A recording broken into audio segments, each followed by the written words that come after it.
चलिए शुरू करते हैं। जीएस थर्ड पेपर है, यूपीएससी के पीवाईक्यू है। इसमें हम करेंगे क्या है कि अब आप लिखने से ज़्यादा आपको याद रहना चाहिए, वो कहने के लिए बातें होती हैं कि सिर्फ लिखते रहिए। चलिए पहला प्रश्न है, जीडीपी में विनिर्माण क्षेत्र विशेषकर एमएसएमई की बढ़ी हुई हिस्सेदारी तीव्र आर्थिक समृद्धि के लिए आवश्यक है। इस संबंध में सरकार की वर्तमान नीतियों पर टिप्पणी कीजिए। इसमें ये चूंकि दूसरा भाग ये दूसरे हिसाब से है, यहाँ हमको मेन चीज सरकार के संबंध में टिप्पणियां करनी थी। इसमें दो पार्ट था। तो जीडीपी विनिर्माण क्षेत्र विशेष करके एमएसएमई की बड़ी हुई हिस्सेदारी तीव्र आर्थिक संबंध के लिए आवश्यक है। थोड़ा सा इसको एक्सप्लेन करके तब इसको करेंगे। दो पार्ट है। पहले ये दिखाएंगे कि विनिर्माण क्षेत्र जो है जीडीपी में खासकर एमएसएमई कैसे आवश्यक है। फिर दूसरा देखिए, इसमें इन्होंने तो ऐसे पहले थोड़ा सा मैं बता दे रहा हूँ उनके हिसाब से, फिर हम लोग अपने हिसाब से करेंगे।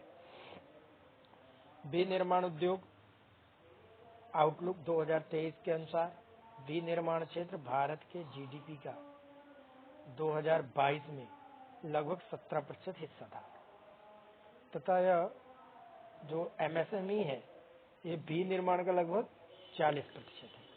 ठीक, दो चीज याद रखिएगा।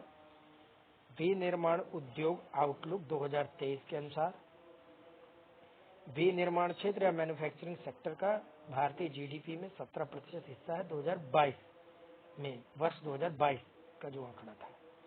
और एमएसएमई विनिर्माण का लगभग 40% है। तो एमएसएमई जो है ये कैसे करेगा, तो ध्यान दीजिए, ग्रामीण विकास और पलायन या प्रवसन को रोकेगा। शहरी और ग्रामीण अंतराल को ये कम करेगा। ध्यान दीजिएगा। दूसरा याद रखिएगा, ये सामाजिक न्याय और लैंगिक भेद को कम करता है, क्योंकि ज्यादातर एमएसएमई लघु एवं कुटीर उद्योग हैं जो जाति आधारित है, निम्न वर्ग हैं और महिलाओं से संबंधित है, एसएचजी वगैरह। तो पहला ग्रामीण विकास। ग्रामीण विकास में याद रखिएगा, शहरी ग्रामीण अंतर को पाटने में, कृषि उद्योगों की स्थापना करने में, ग्रामीण उद्यमिता को प्रोत्साहित करने में और किसमें जो है पलायन को रोकने में। और इसका उदाहरण है ग्रामीण स्वरोजगार प्रशिक्षण संस्थान। ग्रामीण स्वरोजगार प्रशिक्षण संस्थान।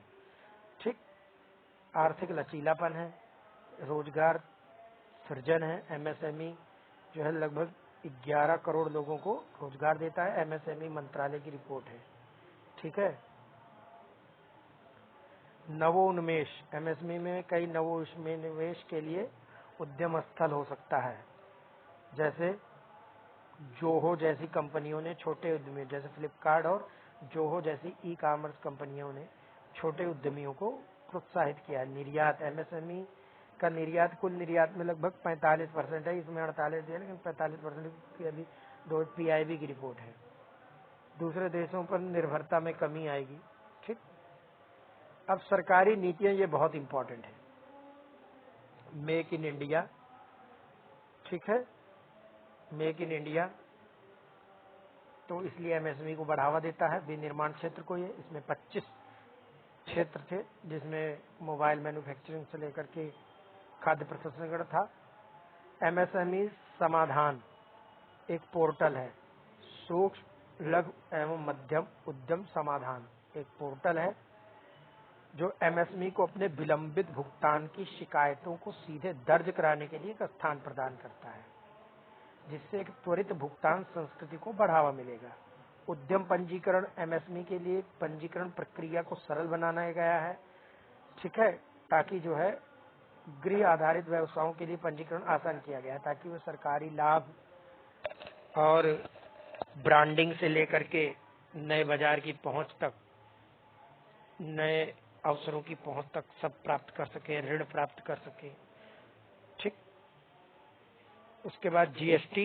एमएसएमई पर करों का बोझ कम हुआ है, ऐसा मतलब सरलीकरण किया गया है। Startup India. ठीक। ब्लिंकिट एक एफएमसीजी उत्पाद प्लेटफॉर्म त्वरित वाणिज्य उद्योग में क्रांति ला रहा है। क्लस्टर विकास कार्यक्रम, जैसे कानपुर में चमड़ा क्लस्टर। सरकारी ई मार्केट प्लेस, जिसे जीईएम कहते हैं, capital G small E M, जो एमएसएमई की सरकारी खरीदारों तक पहुंच को बढ़ावा दे रहा है, जिससे पारदर्शिता बढ़ रही है। डिजिटल MSME योजना। इसके अलावा आपको बता दूं मैं रैंप योजना है, PLI योजना है, अब इसमें नहीं दिया गया है, तमाम योजनाएं हैं जो चल रही हैं। ठीक है, तो याद रखिएगा इसमें दो, आप ऐसे मत लिख के इसमें दो चीज बनाइएगा। पहले MSME का महत्व बताते हुए एक फ्लो चार्ट बनाइएगा, GDP एवं भारतीय समाज में तीव्र आर्थिक विकास एवं सामाजिक न्याय में इसका लाभ, सामाजिक आर्थिक, उसके बाद वही एक ग्रामीण विकास, तो ग्रामीण विकास के नीचे कर दीजिएगा ग्रामीण उद्यमिता, ग्रामीण रोजगार, ग्रामीण अवसंरचना विकास इससे संबंधित हो जाएगा, और जो है पलायन रुक जाएगा, रोजगार के अवसर सृजित हो जाएंगे। दूसरा ये जो है महिला सशक्तिकरण और जो है हाशिए पर समूहों के सशक्तिकरण में आएगा। तीसरा आर्थिक लचीलापन है। चौथा नवोन्मेषित है। पांचवा निर्यात को बढ़ावा देता है, और तीसरा आयात को प्रतिस्थापित करेगा, निर्भरता को कम करेगा। उसके बाद कौन कौन सी योजनाएं हैं? मेक इन इंडिया है, MSME समाधान प्लेटफार्म है, उद्यम पंजीकरण है, स्टार्टअप इंडिया है, क्लस्टर विकास योजना है जैसे कानपुर चमड़ा क्लस्टर है, सरकारी मार्केट की प्लस है, डिजिटल सूक्ष्म लघु एवं मध्यम उद्यम योजना है। इसके साथ कई सारी योजनाएं हैं जैसे रैंप योजना है, PLI योजना है। ठीक है, और सस्ते ब्याज दर के लिए अभी जो है एक ऋण योजना भी चलाई गई है। तो MSME आधार के साथ मजबूत विनिर्माण क्षेत्र को बढ़ावा दे सकता है, जैसे कि चीन और वियतनाम में 25 से 30% जो है विनिर्माण क्षेत्र का। जब तक विनिर्माण क्षेत्र को बढ़ावा नहीं मिलेगा तब तक याद रखिएगा जो ये रोजगार विहीन वृद्धि है, तब तक जो है रोजगार पूर्ण वृद्धि के लक्ष्य को प्राप्त नहीं किया जा सकेगा, समावेशन को प्राप्त नहीं किया जा सकेगा। अगर आप चाहें तो लिख सकते हैं, CMIE की रिपोर्ट है ये कि प्रति वर्ष भारत में 20 मिलियन रोजगार चाहिए, जिसके सापेक्ष केवल 2 मिलियन निकल रहे हैं। ऐसी सारी समस्याओं को हल करने में ये मदद करेगा।